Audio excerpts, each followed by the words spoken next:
È cominciato ieri, mi sembra che sia un Vinitaly come sempre molto frequentato, c'è tanta gente, abbiamo tanti appuntamenti,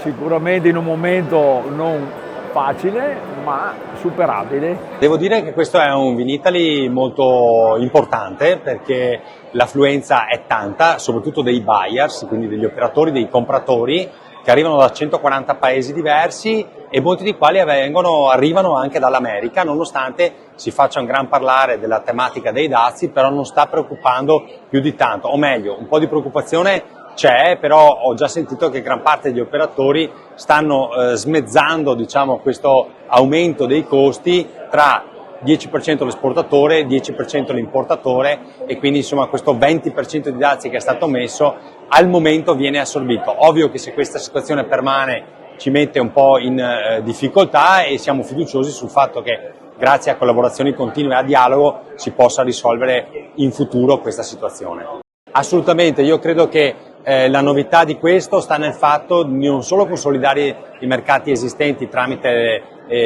diciamo, le collaborazioni, i rapporti che devono continuare, ma soprattutto la ricerca di nuovi mercati. Gli operatori si stanno già indirizzando su questo, non a caso abbiamo operatori che arrivano dall'India, dal Far East,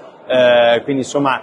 nuovi mercati anche legati al tema di nuovi prodotti, penso al vino dealcolato, o meglio parzialmente dealcolato, che può aprire, diciamo, a mercati nuovi dove ci sono giovani che magari vogliono dei vini con un tasso alcolico più basso, e quindi anche questa può essere un'opportunità. Quando si è in un momento di crisi significa anche cambiamento e quindi possibilità anche di inventarsi e ricercare qualcosa di nuovo. Ma sembra un Vinitaly abbastanza dinamico, non è forse il più dinamico, ma sicuramente un momento nel quale c'è molto interesse, molta confusione, c'è interesse per i prodotti low alcol, no alcol, ma anche per, diciamo, avere un confronto con tutti gli operatori del mondo, in particolare quelli americani, su quello che succederà nei prossimi mesi.